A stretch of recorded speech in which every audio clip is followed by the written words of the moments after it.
ಜೀವನದ ಉದ್ದೇಶ ಸಂತೋಷವಾಗಿರೋದು ಅಲ್ವೇ? ಏನಂತೀರ? ಇಲ್ದೇ ಇದ್ರೆ ಬರೀ ಗೊಳ ಅಂದ್ಕಂಡ ಅಯ್ಯೋ ನನ್ನ ಕರ್ಮ ಅನ್ಕೊಂಡಿರ್ಬೇಕೇನ್ರಿ? ಖುಷಿಯಾಗಿ ನಗ್ತಾ ಸಂತೋಷವಾಗಿ ಜೀವನೋತ್ಸಾಹ ತುಂಬಿಕೊಂಡಿದ್ರೆ ಹೆಂಗಿರ್ತದೆ ಲೈಫ್? ಬೇಸಿಕ್ ಅಂಡರ್ಲೈನ್ ಮಾಡ್ಕೊಳ್ಳಿ. ಇವತ್ತು ಅಂದ್ರೆ ಪ್ರತಿದಿನ ನಾನು ಎಷ್ಟು ಖುಷಿಯಾಗಿದ್ದೆ ಅಂತ ಚೆಕ್ ಮಾಡ್ಕೊಳ್ಳಿ, ಮೀಟ್ರ್ ಇಟ್ಕೊಳ್ಳಿ, ಪರ್ಸೆಂಟೇಜ್ ಹಾಕೊಳ್ಳಿ. ಡೈರಿ ಬರೀಬೇಕಾದ್ರೆ ಇವತ್ತು ಇಷ್ಟು ಪರ್ಸೆಂಟೇಜ್ ಅಂತ ಹಾಕ್ಕೊಳ್ಳಿ. ಸೀರಿಯಸ್ಲಿ ವರ್ಕ್ ಮಾಡಿ, ನಿಮಗೆ ಗೊತ್ತಾಗ್ತದೆ. ನನಗನ್ಸುತ್ತೆ ಕೆಲವರು 2%, 5%, 10% ಅಂತ. ನೀವು 90% ಮೇಲೆ ಹೋಗೋವರೆಗೂ ಈ ಆಕ್ಟಿವಿಟಿ ಮಾಡಿ. ಕಮಿಟ್ ಆಗ್ತೀರಾ ನನ್ನ ಜೊತೆ? ಕಮಿಟ್ ಆಗ್ತೀರಿ ಅಂದರೆ ಎಸ್ ಅಂತ ಟೈಪ್ ಮಾಡಿ. ಎಸ್ ಅಂತ ಈಗಲೇ ಟೈಪ್ ಮಾಡಿ. ಇಲ್ಲಿ ಕಮಿಟೇ ಆಗಲ್ಲ ರೀ. ನಮ್ಮ ಜನ ಯಾವತ್ತು ಕಮಿಟ್ ಆಗ್ತೀರಿ ಅವಾಗ ಸ್ವಲ್ಪ ಹೌದು ಕಮಿಟ್ ಆಗಿದ್ದೀವಿ ಅಂತ ಹೇಳ್ತಾರೆ. ಟೈಪ್ ಮಾಡಿ ಎಸ್ ಅಂತ. ನಾನು ನೋಡಬೇಕು ಎಸ್ ಅಂತ ಎಷ್ಟು ಜನ ಟೈಪ್ ಮಾಡ್ತೀರಿ ಅಂತ. ಈ ವಿಡಿಯೋ ನೋಡ್ತಾ ಇದ್ದಂಗೆ ಟೈಪ್ ಮಾಡಬೇಕು. ನೀವು ಕಮಿಟ್ ಆಗಬೇಕು ಸೀರಿಯಸ್ಲಿ. ನೋಡ್ತೀನಿ ಎಷ್ಟೊಂದು ಜನ ಎದ್ರೆ ಅಯ್ಯೋ ಸಾರ್ಗೋಳು. ಸಂತೋಷವಾಗಿರೋದ್ರಿಂದ ಶುರುನೇ ಮಾಡೋದಿಲ್ಲ ಎಲ್ಲ ಕೆಲಸ. ಬರೀ ಗೋಳು ಗೋಳು ಗೋಳು ಗೋಳು. ಎಷ್ಟೊಂದು ವಿಷಯದಲ್ಲಿ ನೀವು ಖುಷಿ ಪಡ್ಬೋದು. ಅದನ್ನ ಲೆಕ್ಕ ಹಾಕೊಳ್ತಾ ಹೋಗಿ, ಪರ್ಸೆಂಟೇಜ್ ಇನ್ಕ್ರೀಸ್ ಮಾಡ್ಕೊಳ್ತಾ ಹೋಗಿ ಅಂತ ಹೇಳ್ತಾ, ಈ ವಿಷಯ ನಾನು ಬೇಕಂತ ಕಂಟಿನ್ಯೂ ಮಾಡಲ್ಲ. ಮಾಲತಿ ಟೀಚರ್ ಇದ್ದಾರೆ, ಅವರು ಮಾಡ್ರೇಟ್ ಮಾಡ್ತಾರೆ. ನಮ್ಮ ಆನ್ಲೈನ್ ಸ್ಟೂಡೆಂಟ್ಸ್ ಎಲ್ಲ ಮಾತಾಡ್ತಾರೆ. ಅವರೆಲ್ಲ ಮಾತಾಡಾದ್ಮೇಲೆ ನೀವು ಈ ವಿಡಿಯೋಗಳ ಕೆಳಗಡೆ ಕಾಮೆಂಟ್ ಮಾಡೋದ್ರಿಂದ ನಿಮಗೆ ಇದ್ರ ಬಗ್ಗೆ ಕ್ಲಾರಿಟಿ ಬರಬೇಕು. ಜೊತೆಗೆ ಟ್ರಾನ್ಸ್ಫಾರ್ಮೇಶನ್ ಅನ್ಲಿಮಿಟೆಡ್ ಮತ್ತು ಜಯಪ್ರಕಾಶ್ ನಾಗ್ತಿಹಳ್ಳಿ ಇಲ್ಲಿರುವ ವಿಡಿಯೋಗಳು ನೋಡ್ತಾ ಬನ್ನಿ. ಆಮೇಲೆ ನಾನು ಬರೆದಿರೋ ಪುಸ್ತಕಗಳು ಈಗ ಒಟ್ಟು 17 ಪುಸ್ತಕ ಬರೆದಿದ್ದೀನಿ. ನೋಡ್ತಾ ಬನ್ನಿ. ಸೀರಿಯಸ್ ಆಗಿ ಹೇಳ್ತೀನಿ, ನಿಮ್ಗೆ ಈ ಪರ್ಸೆಂಟೇಜ್ ಇನ್ಕ್ರೀಸ್ ಮಾಡ್ಕೊಳ್ಳೋಕ್ಕೆ ಹೆಲ್ಪ್ ಆಗ್ತಾ ಹೋಗುತ್ತೆ. ನಾನು 2026 ಹಾಗೆ ಸಂತೋಷ ಖುಷಿ ಬಗ್ಗೆನೇ ಒಂದು ಪುಸ್ತಕನ ಬರೆಯೋಣ ಅಂತ ಇದ್ದೀನಿ. ಅದಕ್ಕೆ ಈಗ ಸ್ವಲ್ಪ ಜಾಸ್ತಿ ಚರ್ಚೆ ಮಾಡ್ತಾ ಇರ್ತೀನಿ. ಮುಂದೆ ಒಂದ್ಸರಿ ಆನ್ಲೈನ್ ವರ್ಕ್ಶಾಪ್ ಮಾಡೋಣ ಅಂತ ಇದ್ದೀನಿ. ಯಾಕೆಂದರೆ ಸಂತೋಷ ಜಾಸ್ತಿ ಮಾಡ್ಕೊಳ್ಳೋದು ಕಲ್ತ್ಬಿಟ್ರೆ, ಯಾಕೆಂದರೆ ಕೆಲವ್ರಿಗೆ ಏನಾಗೋಗಿದೆ, ಯಾವುದೋ ಒಂದು ಬಾಟ್ಲಲ್ಲಿ ಯಾವುದೋ ಒಂದು ಬತ್ತಿನಲ್ಲಿ ಎಷ್ಟು ಸಂತೋಷ ಕಾಣ್ತಾ ಇದ್ದಾರೆ. ಅದರ ಆಚೆಗೆ ಪುಸ್ತಕ ಹಿಡ್ಕೊಂಡ್ರೆ ಸಂತೋಷ ಆಗಬೇಕು.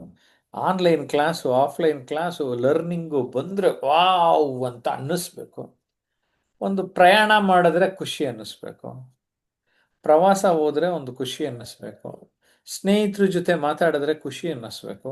ಕುಟುಂಬದವ್ರ ಜೊತೆ ಇದ್ದರೆ ಇನ್ನೊಂಚೂರು ಡಬಲ್ ಖುಷಿ ಅನ್ನಿಸ್ಬೇಕು. ಪ್ರಶ್ನೆ ಮಾಡ್ಕೊಳ್ತಾ ಬರೋಣ. ಚೆನ್ನಾಗಿದೆಲ್ಲ ವಿಷಯ? ಎಸ್, ಜಾಸ್ತಿ ಆಯಿತು ಮಾತಾಡಿದ್ದು. ಮಾಲತಿ ಮೇಡಮ್ ಅವ್ರಿಗೆ ಕೊಟ್ಬಿಡ್ತೀನಿ. ಅವರು ಆನ್ಲೈನ್ ಸ್ಟೂಡೆಂಟ್ ಜೊತೆ ಏನೇನು ಮಾಡ್ತಾರೆ ನೋಡೋಣ. Yes Malathi madam, over to you. ನಮಸ್ತೆ ಸರ್. ಈ ದಿನ ನಾವೆಲ್ಲ ಇದ್ದೇವೆ ಜಯಪ್ರಕಾಶ್ ಯೂಟ್ಯೂಬ್ ಚಾನಲ್ ಅಲ್ಲಿ. ಈ ದಿನ ನಾವು ಜೀವನದ ಮುಖ್ಯ ನಮ್ಮ ಒಂದು ಸಾರ್ಥಕತೆ ಅನ್ನುವಂತಿರುವಂತದ್ದು ಸಂತೋಷದಲ್ಲಿ. ನಾವ್ ಏನೆಲ್ಲ ಸಾಧನೆಯನ್ನ ಮಾಡ್ಬೇಕು ಅಂದ್ರು, ಏನೆಲ್ಲ ಗಳಿಸ್ಕೊಂಡ್ರು, ಎಷ್ಟೆಲ್ಲ ಸಂಪಾದನೆಯನ್ನ ಮಾಡಿದ್ರು ನಮ್ಮ ಮುಖ್ಯ ಉದ್ದೇಶ ಸಂತೋಷವನ್ನ ಪಡ್ಕೊಳ್ಳುವಂತದ್ದಾಗಿರುತ್ತೆ.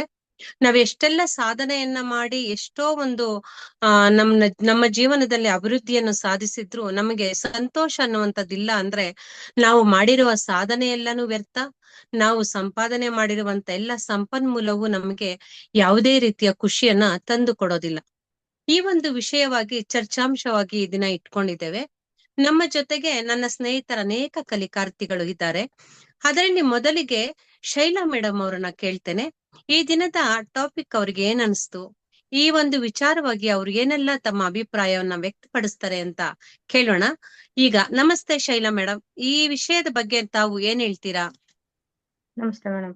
ಇದೊಂದು ಸರಳವಾದಂತಹ ಮಾತು ಅನ್ಸಿದ್ರು ಕೂಡ ಬದುಕಿನ ಒಂದು ಗಂಭೀರ ಸತ್ಯವನ್ನ ತಿಳಿಸ್ತಕ್ಕಂತಹ ಒಂದು ವಿಷಯ ಇದೆ ಮೇಡಮ್. ನಿಜ, ಪ್ರತಿಯೊಬ್ಬರ ಇದ್ರ ಬಗ್ಗೆ ಚಿಂತನೆ ಮಾಡುವುದು ಅತಿ ಅಗತ್ಯ ಇದೆ ಮೇಡಮ್.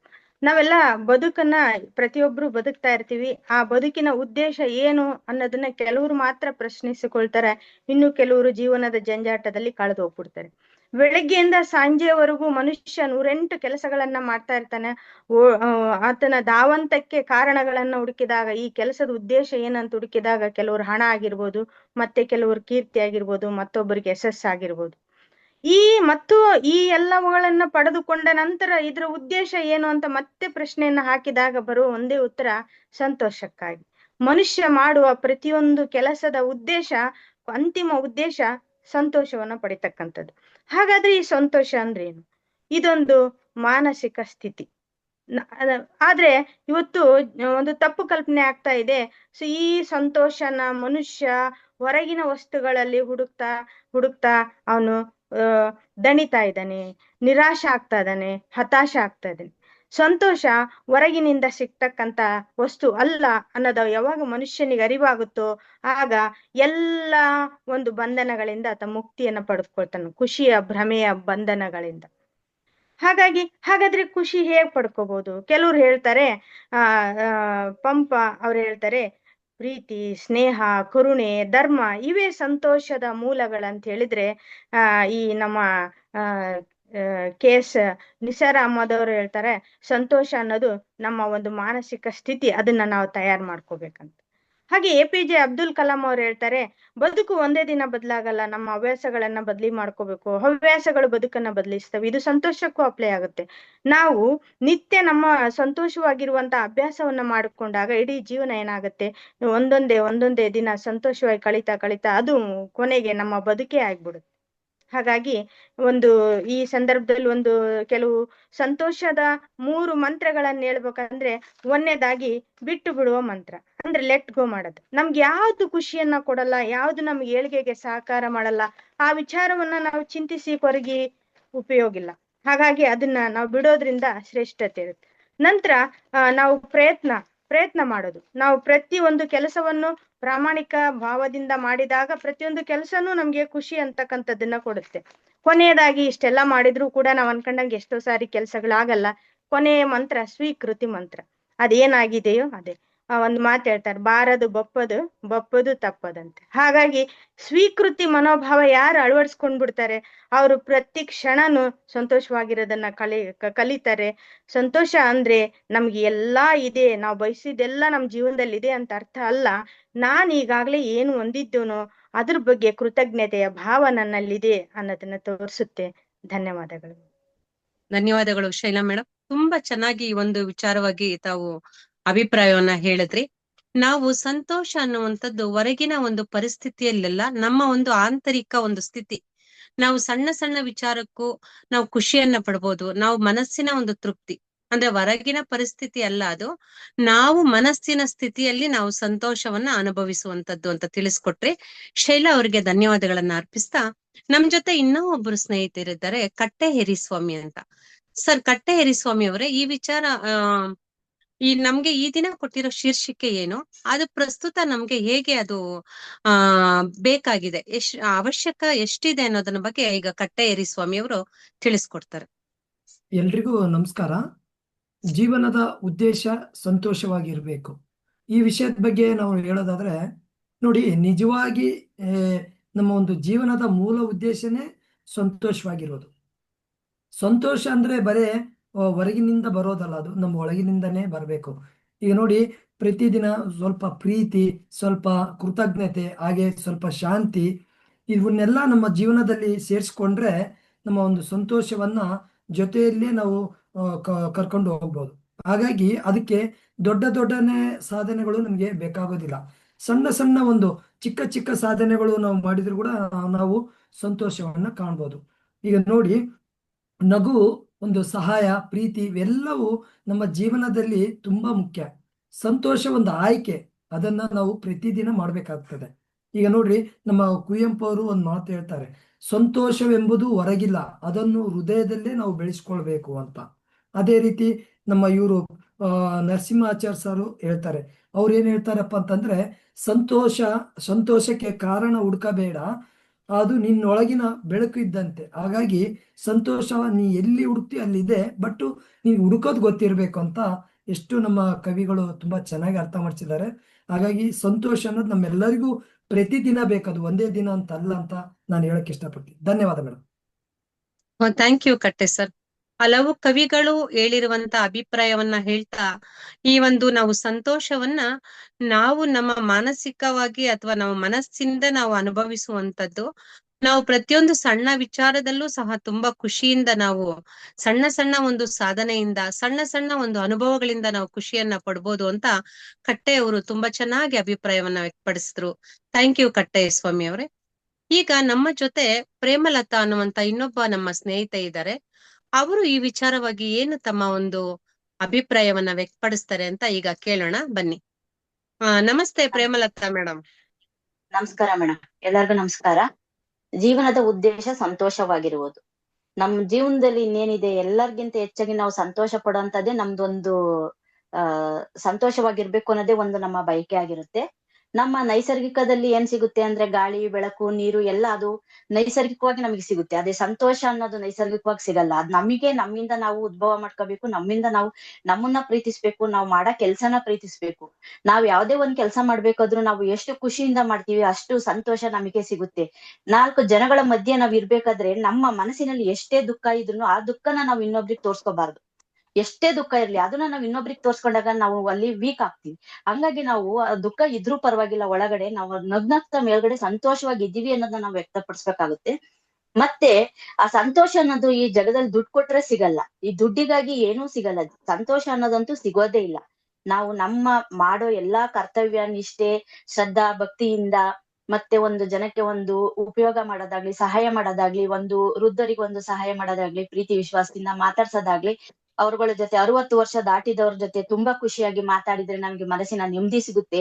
ನಾವ್ ಒಂದು ಪುಟ್ಟ ಮಕ್ಳ ಹತ್ರ ಮಾತಾಡಿದ್ರೆ ಒಂದು ಎಷ್ಟೇ ಕಷ್ಟದಲ್ಲಿದ್ರು, ಎಷ್ಟೇ ಬೇಜಾರಲ್ಲಿದ್ರು ಒಂದು ಮಕ್ಳ ಹತ್ರ ಮಾತಾಡಿದ್ರೆ ಅದ್ರ ಜೊತೆ ಇದ್ದಾಗ ನಮ್ಗೊಂದು ಸಂತೋಷ ಸಿಗುತ್ತೆ.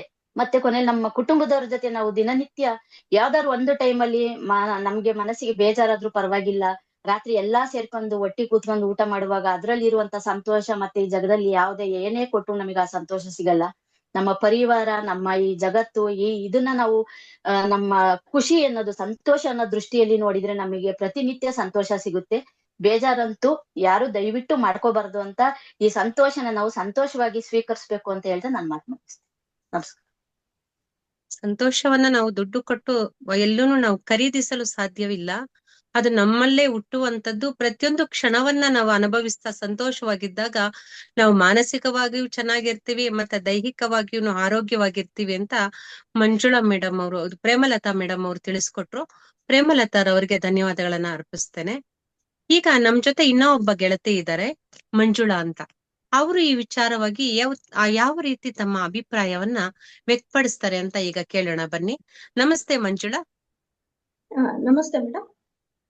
ಜೀವನದ ಉದ್ದೇಶ ಸಂತೋಷವಾಗಿರುವುದು. ಆದ್ರೆ ನಮ್ಮಲ್ಲಿ 99 ಭಾಗ ಜನರು ಅದ್ರ ಅರಿವೇ ಇಲ್ಲದೆ ನಾವು ಬದುಕ್ತಾ ಇದ್ದೀವಿ. ಪ್ರತಿದಿನ ಬೆಳಗ್ಗೆ ಎದ್ರೆ ಒಂದಲ್ಲ ಒಂದು ಕಿರಿಕಿರಿ, ಒಂದಲ್ಲ ಒಂದು ಅಸಮಾಧಾನ, ಒಂದಲ್ಲ ಒಂದು ಹೊಟ್ಟೆ ಕಿಚ್ಚು, ಇಂಥ ಏನೋ ಒಂದು ಮನೋಭಾವನೆಗೊಳಗಾಗಿ ನಾವು ಸಂತೋಷವನ್ನ ತುಂಬಾ ದೂರ ಇಡ್ತೀವಿ. ಸಂತೋಷದ ಅರಿವೇ ನಮ್ಮ ಜನಗಳಿಗಿಲ್ಲ. ಯಾಕೆ ಅಂತಂದ್ರೆ ಅವರಿಗೆ ಬದುಕಿನ ಅರ್ಥನೇ ಗೊತ್ತಿಲ್ಲ. ಯಾಕೆಂದ್ರೆ ಸಿಕ್ಕಿದ್ದಕ್ಕೆಲ್ಲ ಅವರಿಗೆ ತೃಪ್ತಿ ಸಿಗಲ್ಲ. ತೃಪ್ತಿ ಇದ್ದ ವ್ಯಕ್ತಿಗೆ ಸಂತೋಷ ಸಿಗುತ್ತೆ. ಈಗ ಉದಾಹರಣೆಗೆ ನಾವೊಂದು SLC ಓದ್ತಿರೋ ವಿದ್ಯಾರ್ಥಿಗೆ ಹೋಗಿ ನೀ ಸಂತೋಷವಾಗಿದೀಯಾ ಅಂತ ಕೇಳಿದ್ರೆ, ಇಲ್ಲ ನಾನು SLC ಪಾಸ್ ಆದ್ಮೇಲೆ ಸಂತೋಷವಾಗಿರ್ತೀನಿ ಅಂತಾನೆ. ಆಮೇಲೆ SLC ಪಾಸ್ ಆದ್ಮೇಲೆ ಸಂತೋಷವಾಗಿದೆಯೇನಪ್ಪಾ ಅಂದ್ರೆ, ಇಲ್ಲ ನಾನು ಡಿಗ್ರಿ ಮುಗಿಬೇಕು, ನಾನು ಸಂತೋಷವಾಗಿರ್ತೀನಿ ಅಂತಾನೆ. ಆಮೇಲೆ ಕೇಳಿದ್ರೆ ನನಗೆ ಕೆಲಸ ಸಿಗ್ಬೇಕು, ನಾನು ಸಂತೋಷವಾಗಿರ್ತೀನಿ ಅಂತಾನೆ. ಆಮೇಲೆ ಕೇಳಿದ್ರೆ ನನಗೆ ಮದುವೆ ಆಗ್ಬೇಕು, ನಾನು ಸಂತೋಷವಾಗಿರ್ತೀನಿ ಅಂತಾನೆ.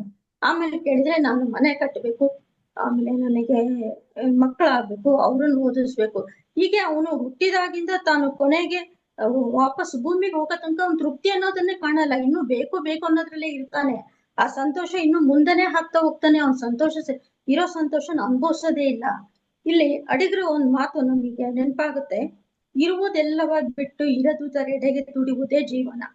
ನಮ್ಮಲ್ಲಿ ಏನಿದೆಯೋ ಅದಕ್ಕೆ ನಾವು ತೃಪ್ತಿ ಪಟ್ಕೊಳ್ಳೋದೇ ಇಲ್ಲ ಯಾವತ್ತೂ ಅಷ್ಟೇ.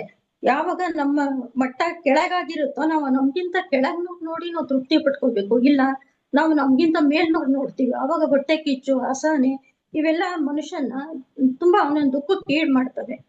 ಯಾವಾಗ ವ್ಯಕ್ತಿ ನನ್ನ ಕಲಿಕೆ, ಹೌದು ನನ್ನ ಮಂಜುಳಾ ಮೇಡಮ್, ಗಳಿಕೆ, ನನ್ನ ತುಂಬಾ ಬಾಳಿಕೆ. ಚೆನ್ನಾಗಿ ತಾವು ತಮ್ಮ ಅಭಿಪ್ರಾಯವನ್ನ ವ್ಯಕ್ತಪಡಿಸಿದ್ರಿ. ಅಂದ್ರೆ ಮನುಷ್ಯ ಯಾವ ರೀತಿ ಒಂದು ಒತ್ತಡದ ಬದುಕಿನಲ್ಲಿ ಸಿಲುಕಿ, ಜೊತೆಗೆ ಅತಿಯಾದ ಒಂದು ಆಸೆ,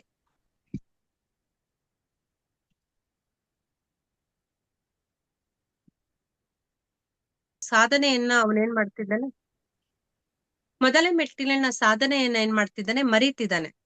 ಮೊದಲು ಮಾಡಿರುವಂತ ಸಣ್ಣ ಪ್ರಮಾಣದ ಸಾಧನೆಯನ್ನ ಮೆಚ್ಕೊಳ್ತಾ ಅವನು ಸಂತೋಷ ಪಡ್ತಾ ಮುಂದಿನ ಸಾಧನೆಗೆ ಅವನು ಹೆಜ್ಜೆಯನ್ನ ಇಟ್ಕೊಳ್ತಾ ಹೋಗ್ಬೋದು. ಇದಾಗ್ಲಿಲ್ಲ ಅದಾಗ್ಲಿಲ್ಲ ಅಂತ ಯಾವಾಗ್ಲೂ ಒತ್ತಡದ ಬದುಕಿನಲ್ಲಿದ್ದಾಗ ಸಂತೋಷವನ್ನ ಅನುಭವಿಸುವಂತ ಕ್ಷಣವನ್ನೇ ಅವನೇನ್ ಮಾಡ್ತಾನೆ, ಬಿಟ್ಕೊಡುವಂತ ಒಂದು ಅವಕಾಶಗಳು ಹೆಚ್ಚಾಗಿರುತ್ತೆ ಅಂತ ಮಂಜುಳಾ ಮೇಡಮ್ ಅವ್ರು ತಿಳಿಸ್ಕೊಟ್ರು. ಧನ್ಯವಾದಗಳು ಮಂಜುಳಾ ಮೇಡಮ್. ಈಗ ನಮ್ಮ ಜೊತೆ ಶರಣ ಬಸಪ್ಪ ಅವರಿದ್ದಾರೆ. ಶರಣ ಬಸಪ್ಪ ಅವರು ಈ ವಿಚಾರವಾಗಿ ಏನ್ ಹೇಳ್ತಾರೆ ಅಂತ ಕೇಳೋಣ ಬನ್ನಿ. ನಮಸ್ತೆ ಶರಣ ಬಸಪ್ಪರವ್ರೆ.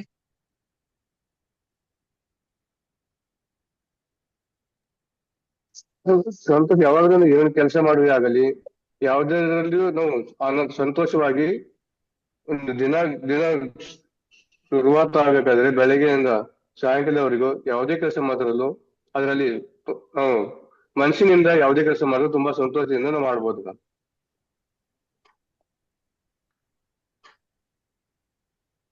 Thank you ma'am. ಬಸಪ್ಪ ಅವ್ರು ಹೇಳಿದ್ರು ನಾವು ಮನಸ್ಸಿನಿಂದ ಖುಷಿ ಪಡುವಂತದ್ದು. ಮನಸ್ಸಲ್ಲಿ ನಾವು ಖುಷಿಯಾಗಿದ್ದಾಗ ಏನಾಗುತ್ತೆ, ನಾವು ಮಾನಸಿಕವಾಗಿ ಅದು ಸಂತೋಷ ಅನ್ನುವಂಥದ್ದು ಇತರರಿಗೆ ತಗೊಳ್ಳುವಂತದ್ದಲ್ಲ, ನಮ್ಮ ಮನಸ್ಸಿನ ಅಂತಃಸುಖ ಅದು. ನಾವು ಸಂತೃಪ್ತಿಯನ್ನ ಹೊಂದಿ ಪ್ರಫುಲ್ಲರಾಗಿ ಅನುಭವಿಸುವಂತ ಒಂದು ಸ್ಥಿತಿಯೇ ಸಂತೋಷ. ಅದನ್ನ ನಾವು ಸಂತೋಷ ಪಡೋಣ ಅಂತ ಶರಣಬಸಪ್ಪ ಅವ್ರು ತಿಳಿಸ್ಕೊಟ್ರು. ಧನ್ಯವಾದಗಳು. ಈಗ ನಮ್ ಜೊತೆಗೆ ಇನ್ನೊಬ್ಬ ನಮ್ಮ ಸ್ನೇಹಿತರಿದ್ದಾರೆ, ಚರಣ್ ಅವರು. ಅವರು ಈ ವಿಚಾರವಾಗಿ ನಮ್ಮ ಅಭಿಪ್ರಾಯವನ್ನ ವ್ಯಕ್ತಪಡಿಸ್ತಾರೆ ಅಂತ ಈಗ ಕೇಳೋಣ. ನಮಸ್ತೆ ಚರಣ್ ರವರೇ. ನಮಸ್ಕಾರ ಮಾಲತಿ, ನಮಸ್ಕಾರ ಎಲ್ರಿಗೂ. ಸಂತೋಷ ಇದು ಒಂದು ಜೀವನದಲ್ಲಿ ಸಂತೃಪ್ತಿ ಆಗಿರುವಂತ ಮಟ್ಟದಲ್ಲಿ ಸಿಗುವಂತ ಒಂದು ಮೆಂಟಲ್ ಪ್ಲೆಷರ್ ಅಂತ ಹೇಳ್ಬೋದು. ಸಂತೋಷ ಆಕ್ಚುಲಿ ಈ ಎಲ್ಲದಕ್ಕೂ GST ಅದು ಇದು ಅಂತ ಇದೆ, ಬಟ್ ಸಂತೋಷಕ್ಕೆ ಯಾವುದೇ ರೀತಿ ಬೌಂಡ್ರಿ ಹಾಗೂ ಅಳತೆ ಇದಿಲ್ಲ. ಮೇನ್ ಆಗಿ ನಾವು ದೈಹಿಕವಾಗಿ, ಆರೋಗ್ಯವಾಗಿ, ಸಾಮಾಜಿಕವಾಗಿ ಹಾಗೂ ವೈಯಕ್ತಿಕವಾಗಿ ಸಂತೋಷವಾಗಿರುವುದೇ ನಮ್ಗೆ ಒಂದು ಸಂತೃಪ್ತಿಯ ಜೀವನ. ಹಾಗೂ ನಮ್ಮ ಮುಂದೆ ಈಗ ಭವಿಷ್ಯ ಆಗಿರ್ಬೋದು, ವರ್ತಮಾನ ಆಗಿರ್ಬೋದು, ಪಾಸ್ಟ್ ಫ್ಯೂಚರ್ ನ ಯೋಚನೆ ಮಾಡದೆ ಪ್ರೆಸೆಂಟ್ ಅಲ್ಲಿ ಇದ್ದಾಗ ನಮಗೆ ಒಂದು ಸಂತೃಪ್ತಿ ಅನ್ನೋವಂಥದ್ದು ದೊರಕುತ್ತೆ. ಸೊ ಜೀವನದಲ್ಲಿ ಮೇನ್ ಆಗಿ ಸಂತೃಪ್ತಿ ಆಗಿರ್ಬೇಕು ಅಂದ್ರೆ ಸಂತೋಷವೇ ಒಂದು ಬುನಾದಿ.